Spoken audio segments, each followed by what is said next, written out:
Ay,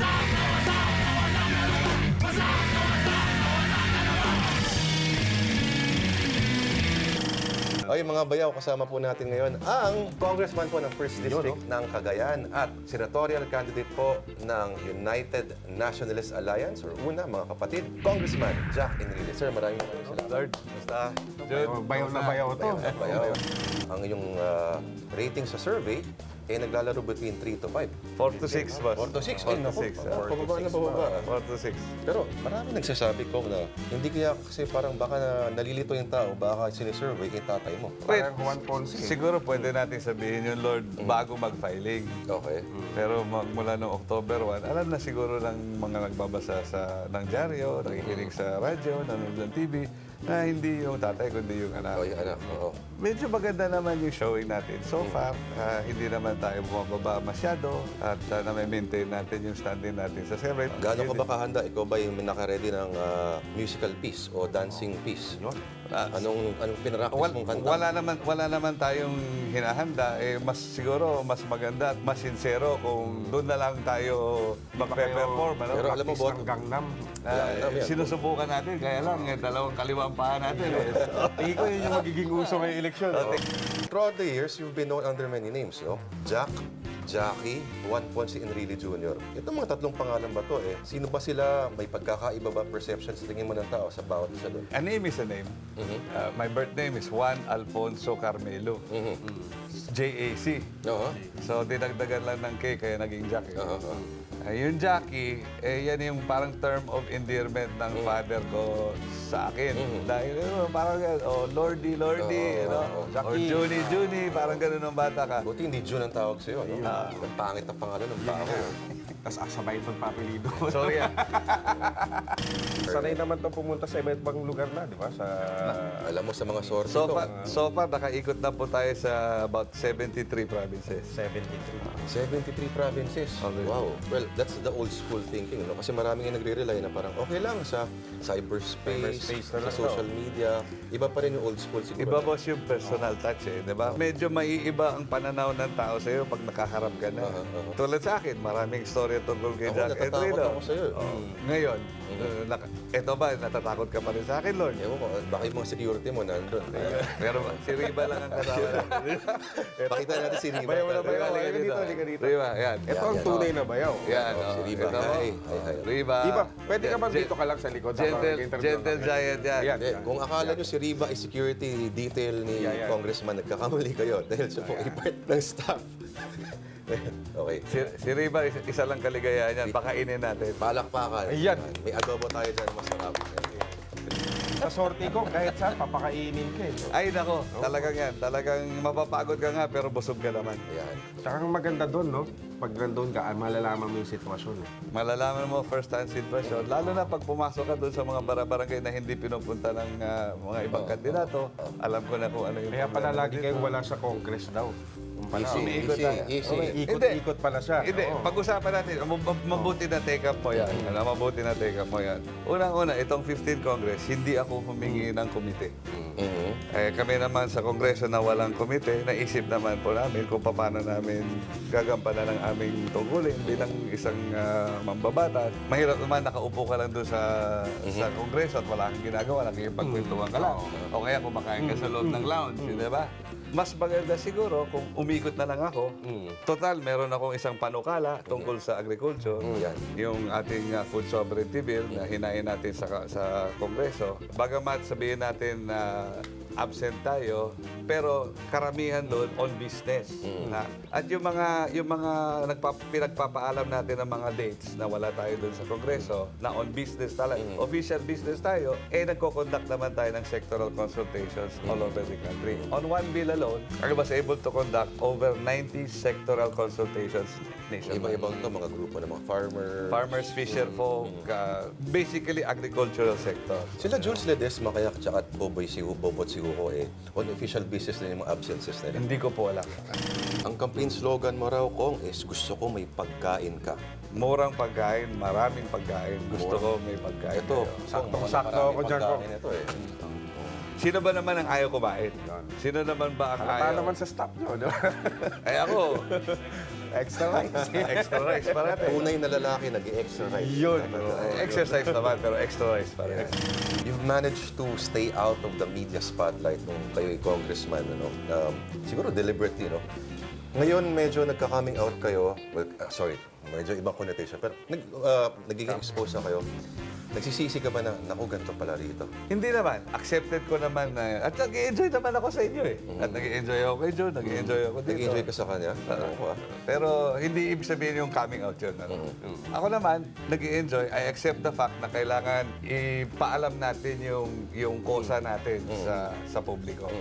So, kasama yan doon sa trabaho ng isang kongresista. Kasama yan doon sa humahangad na tumaas sa larangan ng politika. Sorry to bring this up, no? Pero siyempre, nung unang-una kang nag-announce ng inyong kandidasiya, siyempre, ang unang lumabas yan pa rin ang walang kamatayang usapin. Ito mga Ernesto Lucas, mga Alfie Anido. In-expect mo bang ibabato sa iyo? Siyempre, expected natin yan. Pag silly season nga ang politics. Silly di ba? season ng politics. Silly season ng politics. Hihintayin talaga nila pag nagdeklara ka na ng bilang isang kandidato, sa kanila ilalabas yung mga dating mga issues. Pero nasagot na natin yan. Pero in-expect Saka mo may... handa na rin kayo dyan, no? Handang-handa na rin. At nasagot na natin yan. Paulit-ulit na natin sinasagot yan. The court records will bear na wala akong kinalaman doon sa mga yon. At na-absuelto tayo kung tayo'y kinasuhan man lang. Pero with regards naman doon sa Alfie Anido case, alam mo, Lord, I can look everybody straight in the face and tell you that wala talaga akong kinalaman doon. Nadatnan ko na lang yung aking kaibigan, siya'y pumanaw na at nakita ko na lang yung bangkay doon. At siyempre, I went to his house because humihiyaw yung aking kapatid. Namatayan siya Pero ng po, boyfriend. I'm sure you know, this won't be you will not hear the end of it. We will not hear the end of it. Similar to we will not hear the end of my father's involvement in Marcelo. Marcelo, yeah. Ganun talaga. Accepted fact namin yan. Accepted fact. Ngunit sana, suriin po natin. Suriin po natin, alamin po natin kung anong katotohanan at ibase po natin ang desisyon natin ayon sa katotohanan.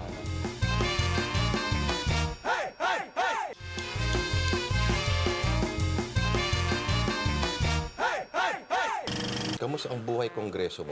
You've been in the 11, 12, 13. 13. Nagpahinga ako ng 14, bumalik ako ng 15. 15. Talagang malaki ang diferensya between yung hustle and bustle ng private life sa negosyo at yung slow grind doon sa legislative process. Nung 11 Congress, ang passion natin doon is tulungan yung isang sektor ng ating lipunan, yung ng mga marginalized sectors, lalong-lalo yung mga kasambahay. Tayo yung unang-unang nakipaglaban at nagsulong ng isang panukalang batas tungkol sa rights ng mga kasambahay natin. House Bill 1530, Magna Carta for Household Helpers. Pero 2013 na, dumaan na sa ilang kongreso, pumasa na sa BICAM, first time itong 15th Congress, hindi pa napipirmahan. Ganun talaga, medyo mabagal. Yung RH Bill, final yun noong 1998, kailan lang yun pumasa? Hindi ba na-bad trip ang airpot mo sa'yo nung ikaw ay bumoto for the RH bill? Hindi na, ang father ko, in fairness, ito ay swerte ni Jack Enrile. Alam mo yung fortunes ng father ko sa politika, parang roller coaster yan dyan. Minsan popular siya, minsan kinususuklaman siya. Ang tinuro sa akin ng father ko is to learn how to think for ourselves. At ang swerte ko, bilang isang anak ni Juan Ponce Enrile, is meron akong isang ama na hinayaan kaming magkapatid na pag-isipan kung ano yung posisyon namin sa buhay. Sabi ko sa kanya, naniniwala ako na as the final draft was drafted, nasagot na, nasatisfied na ako na dapat suportahan. Noong umpisa, medyo skeptical ako. Pero over time, lalong-lalo na, Lord, Jun, nung ako'y umiikot at nakita ko dun sa mga rural areas, Mga kuneho. yung kahirapan ng buhay, Kung alam mo, mayayari ka sa mga obispo niyan. Yan, oo. handa naman po You tayo. believe there's such a thing as a Catholic vote? Kung sakali man may Catholic vote, malalaman natin itong election na ito. Ako'y pinalaking Katoliko. I believe in the God of the Bible. Ngunit yung pananaw ng isang representative, yan paniniwala niya na dahil sa kanyang palagay, makakatulong yung panukala na yun sa development ng bansa. At hindi dapat nilang hatulan lang yun, yung isang kandidato, dahil dun sa isang issue na yun. matagal mo na sinabi no na hindi kayo masyado naging close si father mo while you were Growing up. Kasi siyempre, medyo busy. Mas marami ba kayo opportunity sa mas mag-usap ngayong matanda na kayo rather than noon? Nung sabihin natin age niya ako, bumubulusok ang kanyang karir. Ako naman batang-bata pa noon. Yung buhay ng pangkaraniwan na teenager na medyo matigas ang ulo. Alam naman, Lord, pag teenager tayo lahat, di ba? Alam natin ang lahat, di ba? Tayo lang ang tama Yung mga magulang natin ay mali. Siyempre, hindi mo maiwasan na isang teenager na formative years niya yon, medyo magtampo ng konti sa magulang niya dahil hindi nabibigyan siya ng atensyon. Napalo ka ba ni Erpag dati? Sinisinturon ako niya nung bata ako. Oo. Baliktad. Sinturon din naman. May martial rin pala sa bahay niya. Sinisinturon ako. Anong ginawa mo nung naalala mo bakit ka sininturon? Tila yata inaway ko yung kapatid kong babae. Oo. We do not begrudge our parents for the way that they raised us. Dahil tayo magulang rin. At naintindihan naman natin at the time. Pero sinabi ko naman sa sarili ko na hindi ko gagawin yun sa mga anak ko. Kaya yung mga anak ko medyo maganda naman ang relasyon. Kung father ko si 1.0 yun, sabi ko, that's sample, isa nga lang. Sabi mo lang, gusto ko happy ka. In fairness to my father, ang laki ng pagkakaiba ng father ko. Yung 1 Ponce really na ako mismo, kilala ko Nung ako- dati, tsaka ngayon. Even 10 years ago at now. Now, he is a very loving, affable, even sentimental. Even sentimental man. Hindi yata mag-agree dyan si Senator Trillanes at Senator Miriam. Ayun lang. Wag ka lang. Tsaka yung magkapatid. Malambing ang tatay ko. Wag lang sa kumakaaway.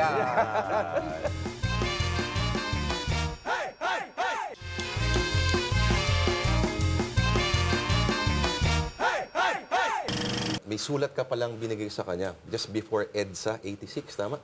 At sinabi mo na, Mag-research ka, how can you work for this man, Marcos? No? Ano yun? Was it a long process para masabi mo sa kanya, masulat mo sa kanya yun? Gaano katagal yun? Yung unang pagkakilala ko sa father ko bilang isang national figure, bilang isang politiko, came in the form of a split upper lip. Nagulpi ka sa Ateneo? Nagulpi ako sa Ateneo dahil anak ako ni Juan Ponce Enrile. Tuta ni Marcos. Naalala niyo yun? Yung tuta ni Marcos. Mga grade 7 ang mga bumugbog sa akin. Alam ko, grade 4 ako noon, boss. Nakakorto pa ako noon So, nung umuwi ako, sinabi ko sa father ko, tinanong niya kung bakit nangyari. Dahil umuwi siya, tinatahi ng doktor yung lower dito. Sabi niya, ano nangyari sa'yo? Sabi ko, hindi, naglalaro lang ako ng football. Hindi mo inamin. Hindi ko inamin. Nakilala ko yung Ito pala ang image ng ito yung image ng tatay ko. Ganun ba kami kasama? So yun ang medyo umiiral sa utak ko nung bata ko. Kaya nung sinasabi nila sa akin na, oh, maybe one day you'll father in your father's footsteps, wala talaga sa plano ko. Yun, nagkataon lang talaga nung very much later in life na nagkaroon ng pagkakataon. Nung EDSA 86 mismo, wala ka na dito, no? Nasa States ka na. Andito ako nun. Ano yung nasa utak mo nun? Well, papatayin kami. 4 members of the family, father ko, mother ko, ako, tsaka yung kapatid kong babae, si Katrina. Dalawa lang naman kami. Tinago kami in different parts of Metro Manila. Hiwalay. Hiwa-hiwalay. Kung sakaling may mahuli sa amin, at least, kahit papano, makakasurvive yung iba. Kayo ba naging close kayo ni Senador Bongbong Marcos? Naglalaro ba kayo noon?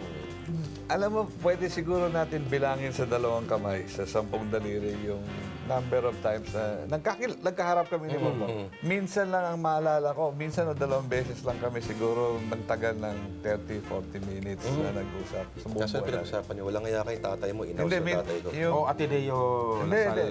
Yung governor di ba? siya, governor siya ng Ilocos Norte noon at binisita ko siya sa Kapitolyo. Pag ganun, wala nang kaso yun. Ano? Parang kung anong nangyari, issue ng mga magulang natin yun. Ito, wala na, kulang tayo. Sana, move on na lang tayo. Move on. Move on na lang. Sa Ateneo, batch lower sa'yo si ngayon na presidente Si natin. Presidente. Tapos nauna sa'yo naman ng konti si Marojas. 2 years. May inkling ka ba noon na maging presidente ito si Si Mr. Aquino? Si Presidente has always been diligent. Mahilig magbasa yan at mag-aral eh. Talaga? May mga potential yan. May mga potential talaga. Friendly. Pero never got the sense na nerdy siya o target ng bullying. Hindi. Never. Naalala ko yung mga gumulpi sa'yo, no? Mga grade 7. Yes. Yeah. Nasaan sila ngayon? Andiyan pa. Nandiyan pa. Wala kang balak bumawi. Wala. Kayo naman.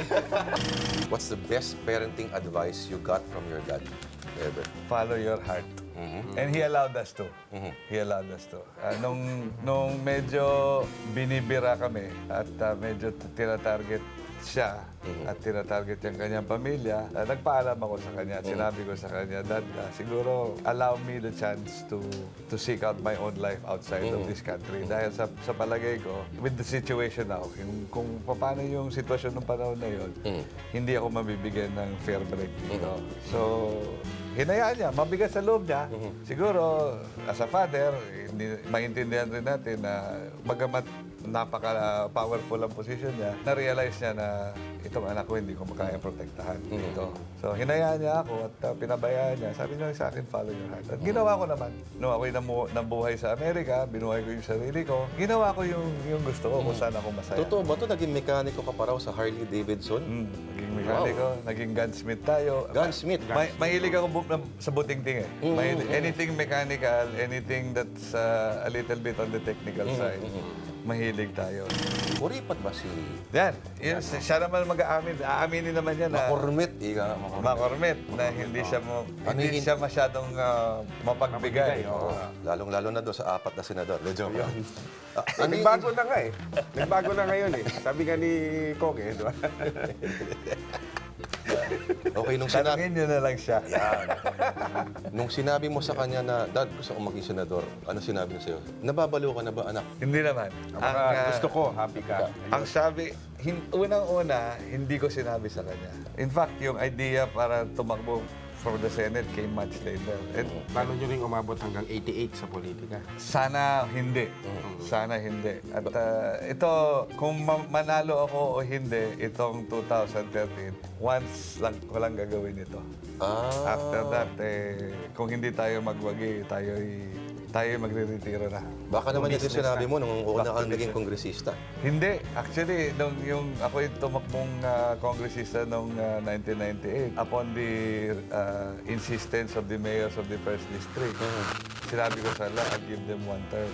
And then the 1 term became 2 terms, and then the 2 terms became 3 terms. Pero dito sa electoral exercise na ito, sa nakikita ko, palagay ko, this is my one and only shot. At Handa least na kay Miriam pag makakasama yung si Miriam. Ay, ako yan. I'm looking forward. Looking forward ako dahil marami akong matututunan kay Senator Santiago.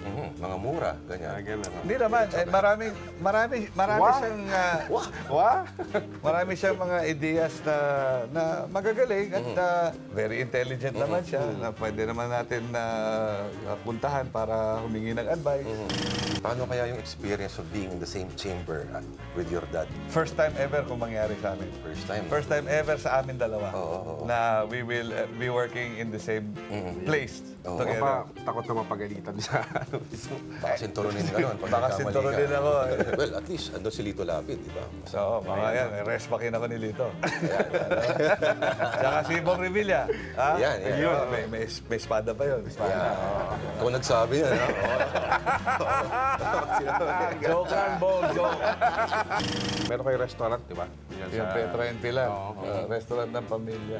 Oo. Masarap din po doon. Masarap doon. Sa lahat ng mga maraming aspekto ng Jaka, ano yung pinaka na-enjoy mo hawakan? Yung food division. Food division, ano? Yung food division. Dahil pwede ka maging creative at Yung sa Posporo, hindi? yung Posporo established business na kasi basically kung ano yun, distribution na lang yun. Marami ba kayong chicks doon, Kong? Nung bata-bata tayo, medyo may magandang lalaki naman tayo nung Yun. Pwede mo ba kontrolan kung paano dumiskarte sa chicks? Depende sa chicks, boss. Depende sa chicks. Kasi minsan pag tinitigan ako ng chicks, dalawa lang iniisip ko eh. Pero gusto ko lang ipaabot sa inyo lahat na mahal na mahal ko ang nag-iisa ko asawa. Palakpakan! Alin dito sa aklat na ito, pag binabasa mo ng busus, napaganon ka. Oo. Actually, sasabihin ko sa iyo, Lord, karamihan ng nabasa ko dyan, ako mismo na experience ko. Yung mga pag-meeting kay Salipada Pendaton, yung mga yun, Masama ka. Hindi, pumupunta sila sa bahay noon. Yung pag-narrate niya dyan, it is as I remember it to the best of my recollection. Yung tungkol sa martial law, yung tungkol dun sa ambush niya, I have no way of confirming or denying yung sinasabi ng father ko. I take it as he says it. Ang buhay ng isang tao is unique to himself. Yung buhay ni father ko, he will be 89 in 3 weeks.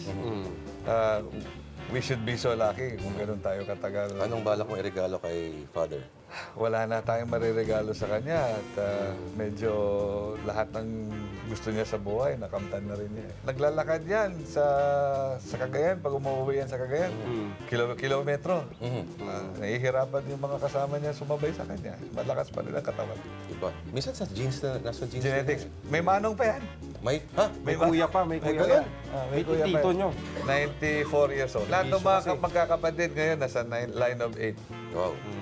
Feeling ko dahil sa pinakbit yan. Kaya tuloy mo lang yan kung pagkaya mo pinakbit. Pinakbet at umiinom yan ng tea ng guyabano, yung leaves, at saka yung malunggay. Malunggay. Ito kung malapit na to eh. Oh, yun, wag naman.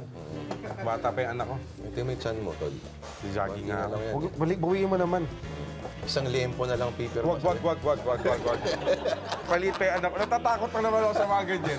Wag mo ko isumpa.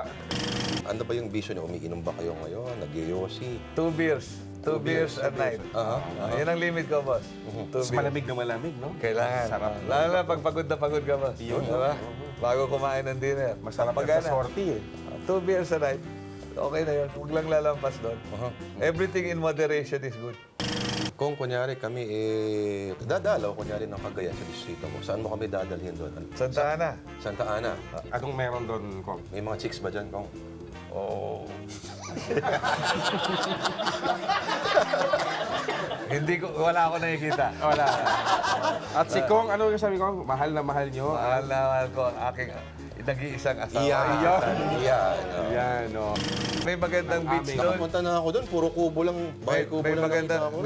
ngayon makita mo na may magagandang resort na doon, may mga magandang tirahan na doon, may mga hotels, may mga facilities na masarap yung mga alimango sa amin, yung Gusto ko asogpo, Gusto ko yan.